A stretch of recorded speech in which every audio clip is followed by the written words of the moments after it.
Je reprends juste les derniers mots, ou les presque derniers mots. Le problème de la mondialisation, je pense que ce que vous venez de dire renvoie un peu à l'idée, à la mission même de nous, les universitaires, de nous, les citoyens. C'est-à-dire, est-ce qu'il faut laisser faire? Est-ce qu'au sein de l'académie, il faut ratifier les choses? Il faut enseigner, parce qu'on est aussi des enseignants. Il ne faut pas l'oublier. Il faut dire qu'en France, on nous le rappelle beaucoup. Mais est-ce qu'il faut ratifier l'existant ou est-ce qu'il faut le perturber? Essayer d'impacter, de modifier, d'incider quelque part, d'intervenir un peu sur l'existant. Et moi, personnellement, je suis pour la seconde hypothèse. Mais là, j'ai le plaisir donc, de laisser la parole à Nathalie Pinel pour coordonner la table ronde qui nous permet de mieux connaître l'environnement scientifique de la région de Nouvelle-Aquitaine. Merci Nathalie. Et merci Merci Giovanni. Donc effectivement, je vais avoir le rôle ingrat surtout de passer la parole et de remettre du temps. Voilà, et effectivement, comme tu le disais, le menu est copieux, riche, dense. Donc je fais des opérations assez simples. Pour cette table ronde, nous avons à peu près 5 minutes par intervention et je serai effectivement vigilante sur cette dimension-là. Car ce n'est pas fini après la table ronde. Voilà. Donc effectivement, j'ai le plaisir là, d'animer, en tout cas de modérer très modestement cette table ronde qui va nous permettre de voir un petit peu ce riche écosystème de la recherche en Nouvelle-Aquitaine, que ce soit du côté des universités ou des maisons des sciences de l'homme, puisque nous en avons 2. Alors, je vais tout d'abord passer la parole à la vice-présidente recherche de l'Université de Poitiers, Lydie Baudieu. Madame la vice-présidente. Merci de me donner la parole. Alors, c'est moi qui ouvre le bal et je vais le faire en tandem avec Thierry Olive, directeur de la MSHS de Poitiers, parce que si je déborde trop, je vais lui manger le temps qui est le sien, puisque de manière privilégiée quand même en termes de domaine et de discipline de recherche, la francophonie est du domaine des SHS. Donc élégance veut que nous parlions peut-être à 2 voix et que je veille à rester dans le périmètre qui est le mien. Alors la francophonie, c'est dans mon parcours de vice-présidente une vieille histoire en fait. Puisqu'il m'a été échu, à peine arrivé et à peine nommé, de déposer 2 appels à projets nouvellement créés aussi par la région. Et donc c'était mon baptême du feu, finalement, que ce projet francophonie interdisciplinaire déposé il y a quelques années. C'était l'occasion de notre première rencontre avec Yael. Et il y en avait un second qui était le projet BD. Et donc qui arrive aujourd'hui, effectivement, quelques années après, grâce au soutien de la région, sous des formes différentes. Et donc c'est une jolie boucle qui est bouclée aujourd'hui. Alors, pour l'Université de Poitiers, la francophonie est une histoire, comme chacun d'entre vous, ancienne, et qui a connu, j'allais dire, des états de recherche un peu différents. Le pôle fort et le pôle premier était, sans aucun doute, a été drainé par les études acadiennes, mené par ce qu'on appelle l'IEAQ, l'Institut des études acadiennes et québécoises, qui a toujours été le pôle fort, surtout historique, on va dire les choses comme ça, des liens avec l'Acadie. Pour ne pas aller plus au-delà, l'ensemble des collègues de SHS sont plutôt mobilisés sur le sujet.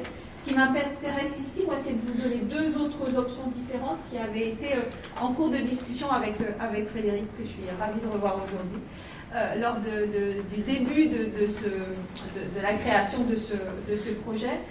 L'Université de Poitiers avait très envie de peser sur un pan que M. Fada vous avait souligné.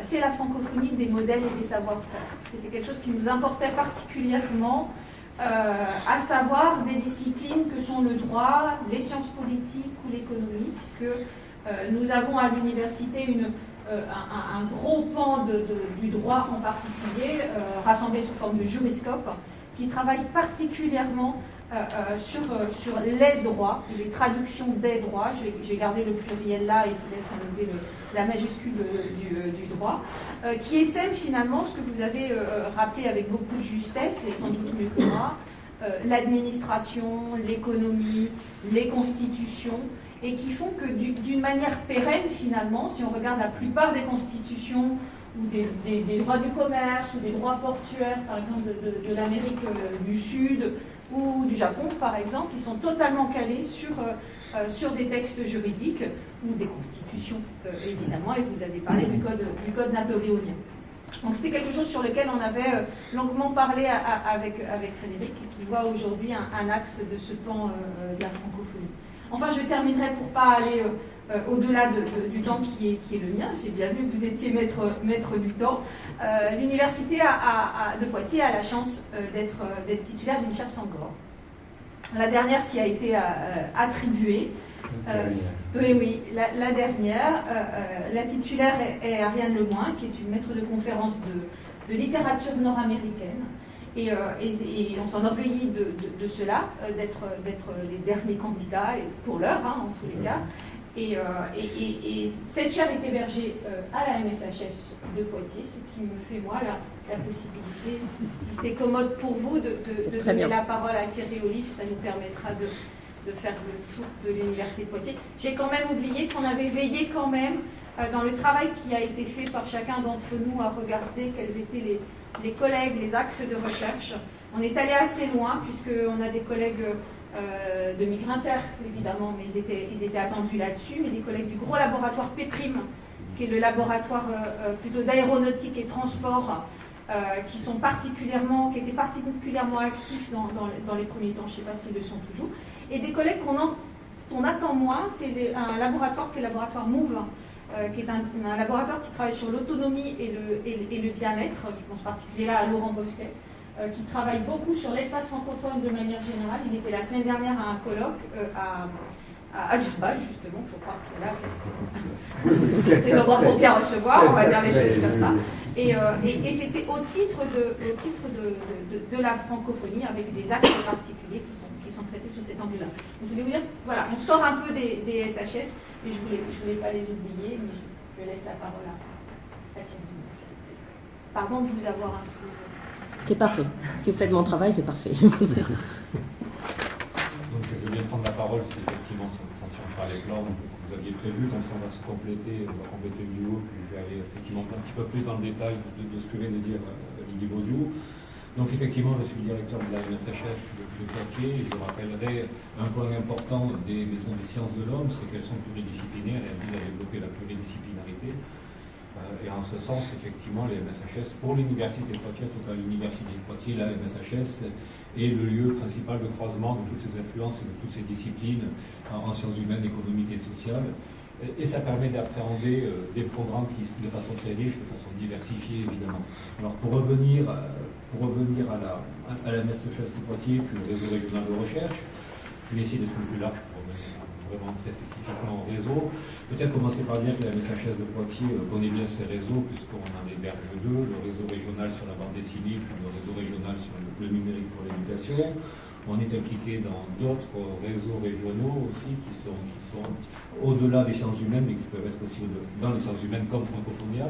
Plusieurs collègues de Poitiers sont membres de ce réseau, mais on intervient aussi sur différents réseaux comme Futuract, comme Oncosphère, etc., où la MSHS est représentée. Donc, tout ça pour dire que ces réseaux sont des outils de recherche, on l'a déjà dit plusieurs fois, mais je le répète, elles sont des outils de recherche très importants. Il faut profiter de ce qu'on disait hier, ce qui a été redit par Giovanni Agrasti. Effectivement, on a la chance que la région permette de financer ces réseaux, ces outils-là, donc il faut vraiment s'en saisir, et encore une fois, on remercie la région, parce que vraiment, on le voit au niveau sur le terrain, clairement, des laboratoires de recherche, c'est quelque chose qui est important. Alors, on fédère la MSHS de Poitiers une quinzaine de laboratoires dans tout le domaine des sciences humaines et sociales, et économiques. On essaie d'aller un petit peu plus loin, c'est en ordre droit, mais c'est une certaine difficulté pour toutes les MSH qu'on connaît bien. Et je voulais dire que la francophonie est appréhendée évidemment dans la MSHS. Nous sommes dans les MSHS des unités d'appui et de recherche. C'est-à-dire qu'on apporte un soutien technique, un soutien administratif, un soutien technologique au laboratoire que l'on fédère, mais on est aussi mandaté pour faire de la recherche, pour développer cette pluridisciplinarité.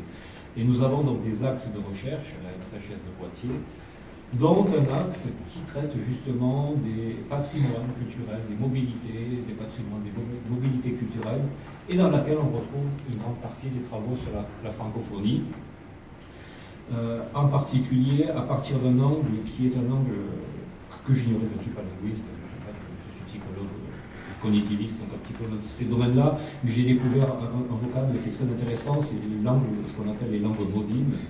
Et ça permet de jeter un regard particulier. Alors les langues modines, d'après mes collègues, sont les langues moins diffusées et moins enseignées. Et c'est très intéressant de se poser cette question de la francophonie et du français de ce point de vue-là, puisqu'effectivement, même si le français est une langue qui est très partagée au niveau mondial, dans certains pays, elle peut être une langue modine, moins diffusée, une langue moins enseignée. Et donc se posent des questions très particulières sur le français, lorsqu'on aborde cette question-là, non plus comme une langue qui se parle de partout, mais comme une langue qui justement a des difficultés pour survivre ou pour exister dans certains pays. Donc c'est un travail qui est très, très intéressant, qui est conduit entre autres par Federico Valetopoulos, mais qui est donc aussi dans votre réseau évidemment. Et ce que je voulais dire aussi, et que Lydie Baudiou a dit, effectivement, on intervient sur la francophonie avec un autre angle, qui est l'accueil, l'hébergement de la chaire Sangor à Ariane Lemoine, notre collègue Ariane Lemoine.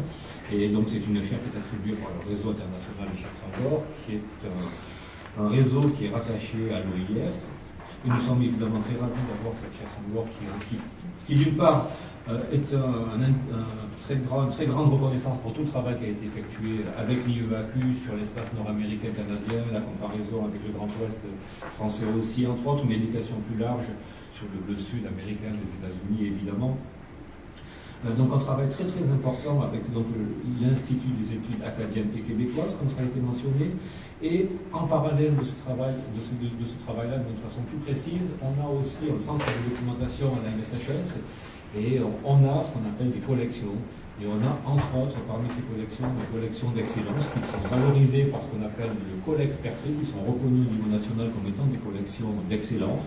Et une collection en particulier qui s'appelait, jusqu'à il y a quelque temps, le Fonds Acadie, qui regroupe plus de 6000 ouvrages sur l'Acadie et sur les échanges entre l'Acadie québécoise, le Nord-américain et le Grand Ouest encore, et les littorales en particulier, avec un angle particulier sur le littoral.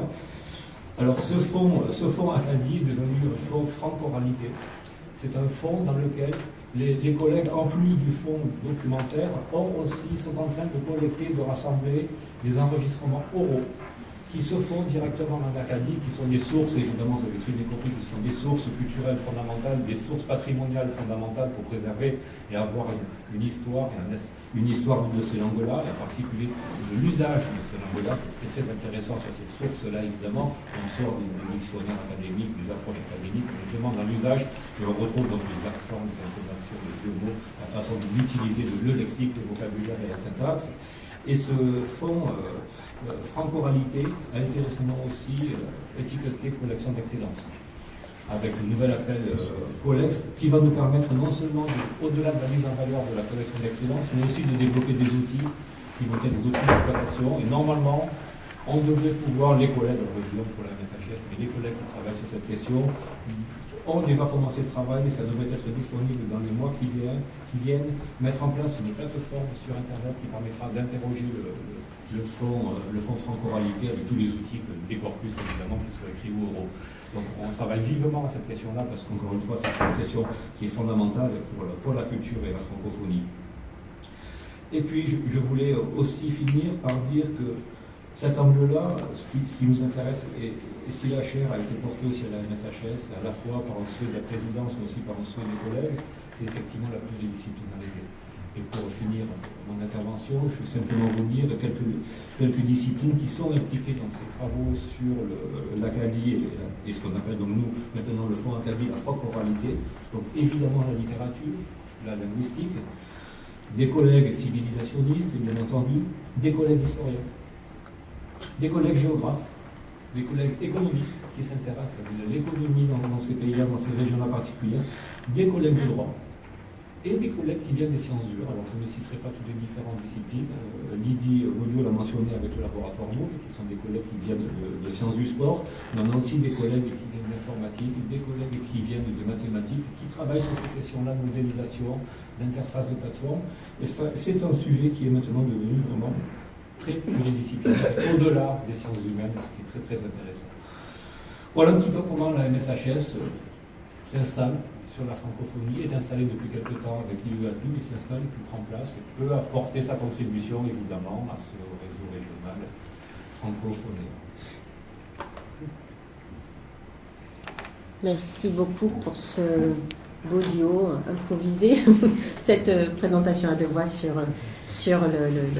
la situation poitevine entre université et MSHS.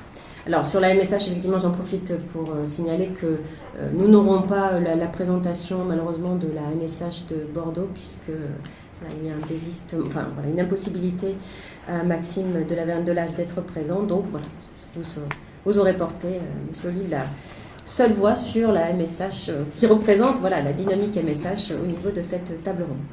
Alors, je passe la parole à Hélène Laplace-Clavry, qui représente la vice-présidence recherche de l'Université de Pau et des Pays de l'Adour. Bonjour à tous et à toutes. Donc, j'ai l'honneur de représenter à la fois mon université et Isabelle Baraille, vice-présidente recherche, qui vous prie d'excuser, ne pouvez pas être parmi nous aujourd'hui, donc je vais tenter de me faire sa porte-parole. Alors, je vais répéter, mais c'est heureux, des choses qui ont déjà été dites, à savoir d'abord l'idée que l'existence même de ces réseaux régionaux de recherche est vraiment un progrès notable pour, je pense, chacune de nos universités, mais particulièrement à Pau. On est impliqué dans plusieurs de ces réseaux et on trouve que c'est vraiment un outil extraordinaire de communication, de transversalité entre les différentes universités de la région. Donc, ça pourrait paraître aller de soi, qu'on travaille ensemble. Ça n'est pas toujours si facile et si évident. Et là, on a vraiment un outil organisé autour de grandes thématiques, de grands domaines, et on voit déjà que ça fonctionne bien. Alors à Pau, on est particulièrement sensible aux priorités du réseau Francophonia et à ce qu'a dit mon prédécesseur, la dimension pluridisciplinaire. Pau est une université pluridisciplinaire hors santé, pluridisciplinaire au sens très large, comme l'a rappelé Thierry Olive. C'est-à-dire que traditionnellement, historiquement, la francophonie, ça résonne plutôt avec le domaine des sciences humaines et le domaine art, lettres, langues. Je ne vais pas aller contre, c'est mon domaine à moi, mais là, on voit bien que la manière dont est structuré le réseau, il y a le développement durable, il y a le numérique, on n'est pas dans une vision étroite, on va dire, de la francophonie. Il y a bien ce point de départ linguistique, évidemment, mais là, il y a une volonté d'ouvrir. À Pau, on a donc des domaines, des collègues juristes, des collègues du domaine de l'informatique notamment qui sont concernés. Alors, la volonté était de donner aussi ce qui est propre à l'écosystème de chaque université, ce qui résonne aussi fortement à Pau avec Francophonia, c'est le fait que depuis quelques mois, années même maintenant, Pau appartient à une université européenne qui s'appelle UNITA. Et il y a vraiment une résonance dans la mesure où donc ces universités européennes, vous le savez, sont des consortiums. Là, on a pour l'instant 6 universités, bientôt une dizaine, et dont le point commun sont plutôt les langues romanes. Donc ces différentes universités de l'université européenne UNITA ont en partage les langues romanes. Donc là, il y a une idée de réfléchir par cercle concentrique. Là, nous réfléchissons à des pays, des individus qui ont en partage la langue française. Au-delà, il y a les langues sœurs, je ne sais pas si on peut le dire comme ça, je ne suis pas linguiste, mais les langues qui ont le latin en partage, dont bien sûr le français, mais aussi le portugais, l'espagnol, l'italien, le roumain, en ce qui concerne cette université européenne UNITA. Donc voilà, un des défis, je crois, pour nos universités, c'est aussi d'articuler ces différentes échelles.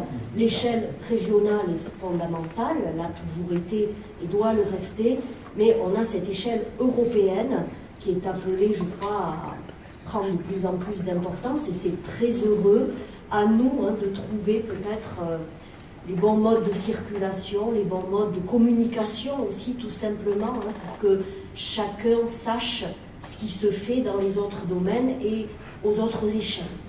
Et là encore, c'est peut-être facile à dire et pas si facile que ça à faire fonctionner en pratique, mais on est là justement pour ça aussi, pour échanger ces informations et pour voir comment ça se passe dans les autres universités.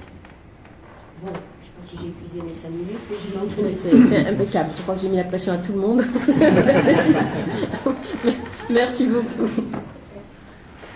Alors, sans plus attendre, je passe la parole à Nathalie Jarret, donc vice-présidente recherche de l'Université Bordeaux-Montaigne. Merci beaucoup Nathalie, merci et bonjour à tous, à toutes et toutes. Même si effectivement, comme l'a dit la personne qui vient de me précéder, je vais répéter moi aussi, mais c'est impossible de ne pas répéter en fait des premiers remerciements très très chaleureux à l'égard du réseau. Moi, en presque 30 ans de carrière, c'est la première fois littéralement que pour, en tout cas les sciences humaines et sociales, on voit se mettre en place ce type de réseau, c'est-à-dire des réseaux qui nous donnent du temps. Donc il n'y a pas de précipitation, il n'y a pas d'urgence dans ces réseaux-là. C'est 4 ans pour organiser une communauté. Et ça, c'est inédit, en fait, dans un monde de la recherche qui est quand même, Gérard Blanchard a souligné la contemporanéité, la coexistence à la fois des appels à projets, sans doute très nécessaires, mais qui mise sur des formes de mise en compétition, d'urgence. On sait tous que c'est très très chronophage. À côté de ça, vraiment, le choix de la région d'avoir mis en place ces réseaux régionaux, c'est une sorte d'aubaine, parce que, donc, du temps, une quantité d'argent qui ne finance pas la recherche elle-même, mais qui est une somme, je ne sais pas si tout le monde le sait, mais c'est 100 000 euros par an pour organiser ces réseaux. C'est-à-dire que c'est une somme qui a du sens, en fait, pour nous, qui n'est pas soit toute petite, soit des centaines ou des dizaines de millions, pour lesquels on se force à faire des projets. Et ça, c'est vraiment, c'est très très très utile. Voilà. Et puis surtout, ça mise sur la collaboration, sur la constitution d'une communauté. C'est dans ces lancements de réseau que moi j'ai l'occasion de rencontrer tous nos homologues, tous les partenaires, tous les universitaires. Et cet espace de convivialité, d'amitié universitaire, il est fondamental, il est très précieux. Et il est inédit dans mon expérience. Donc merci beaucoup à la région. Alors l'UBM a été désigné comme porteur sur ce sujet qui était cher au président de région et puis à la région. Donc c'est très important pour nous que l'UBM soit porteur et que l'UBM soit porteur dans une optique de rassemblement de tous ces établissements et d'animation, mais certainement pas de captation du thème. Donc évidemment ce qu'on a dit pour la francophonie, une sorte de diversité à égalité, et je me dis, mais ça va de soi, est très bienvenue. Ce que je veux dire, c'est que l'Université Bordeaux-Montaigne est, parce qu'on ne s'est jamais rencontrés, mais Hélène Laplace vient de le dire, une université là de SHS, et je pense que c'est une bonne idée d'avoir confié le portage de ce réseau à notre université à l'SHS, Arts, Lettres, Langues et Sciences Humaines et Sociales, donc c'est en gros notre cœur d'existence. Et je voulais remercier Denis Fada pour son introduction parce que je trouve que ça met en revue une introduction à la fois théorique, intellectuelle, qui réhistoricise le concept. Ça montre bien que c'est un concept qui est très vif. Et ça, c'est important. Donc oui, c'est un des défis sociétaux. Parce que je crois qu'on voit très bien que c'est un concept qui charrie, ce qu'a dit aussi Christian Tremblay, une sorte de mise en dialectique de deux choses que la société en ce moment met beaucoup en dialectique et de manière très vive, c'est-à-dire la nécessité d'une forme d'universalité, vous avez souligné, et je crois à laquelle on tient. Et là, ça serait peut-être ce qu'a dit Giovanni, c'est-à-dire une forme d'université qui vient, charpenter un peu des fondamentaux critiques, mais en mise en tension avec la nécessité des diversités, des identités multiples, du plurilinguisme. Et cette vivacité-là du concept, je pense que c'est vraiment à l'université de la traiter, entre autres. En tout cas, c'est à l'université de reprendre sa place dans ces débats-là. Donc, moi, je suis très contente qu'on fasse partie et qu'on ait en charge ça. Et puis, l'université Bordeaux-Montaigne, c'est aussi une politique des langues. Et à ce titre-là, je crois qu'on est effectivement centralement concerné. Alors peut-être je peux dire un mot pour Maxime, pas pour lui prendre ses 5 minutes, hein, mais pour Maxime de Lavergne, la francophonie est quand même se lie chez nous à l'université Bordeaux-Montaigne en regard avec le nouveau projet scientifique de la Maison des sciences humaines de Bordeaux, qui est devenu UAR donc, et qui a été renommé Sciences humaines de Bordeaux plutôt que Maison des sciences humaines d'Aquitaine, avec un projet scientifique autour des individus plurilingues, des sociétés individus plurilingues, société inclusive, humanité évolutive. Donc là, le plurilinguisme se lie avec la francophonie, et la francophonie est un des axes de cette MSH. On a ici des linguistes qui sont représentés. Je vois Stéphanie Lawrence qui est de climat, pluriel évidemment, qui est représentée ici par une de ses directrices, Florence Boudry, qui travaille à tout ce plurilinguisme.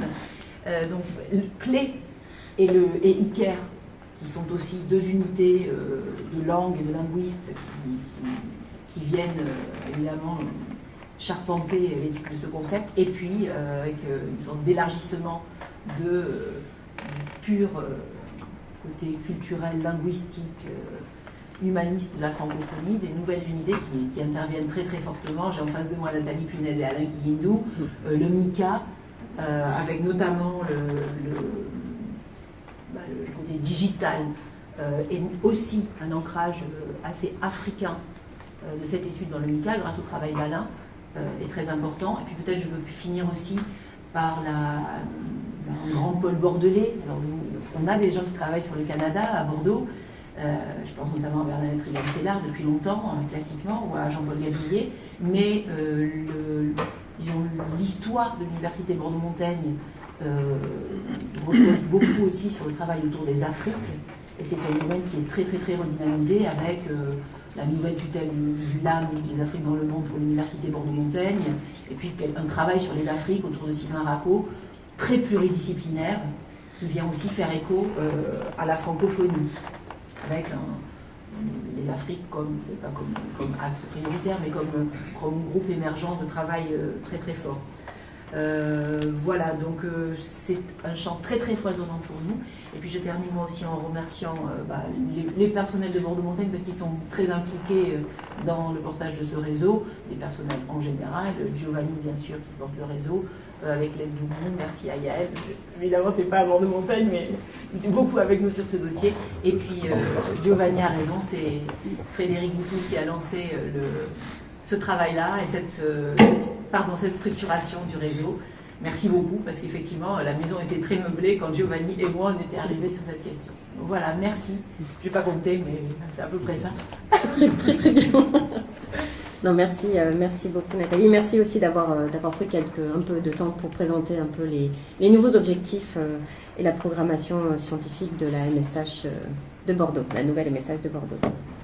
Donc pour terminer cette table ronde, je vais passer la parole à Charles Brion, qui représente la vice-présidence recherche de l'Université de La Rochelle. Merci, bonjour à tous et merci à la structure qui nous accueille. Alors je reparlerai tout à l'heure à d'autres titres. Pour l'instant, j'ai envie de dire que je parle à un titre de remplaçant, par une sorte de système de chaise musicale, puisque Éric Montero, qui est le vice-président Relations internationales de La Rochelle Université, devait parler à la place du vice-président recherche. Et Éric Montero étant retenu à Valenciennes aux assises franco-indonésiennes pour remplacer le président de l'université, je remplace donc Éric Montero. Alors,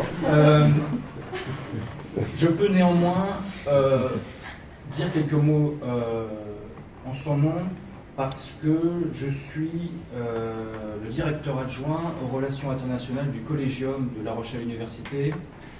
Le Collégium étant la nouvelle structure qui, depuis cette année, chapeaute l'ensemble des départements de licence. Voilà. Alors, précisément, dans cette réorganisation de notre université, nous avons remis en valeur cette année ce qu'on appelle la Maison internationale, qui possède un établissement à elle toute seule. Maison internationale où se trouve, il est toujours bon de le rappeler, un institut Confucius et un institut Roi-Séjonc.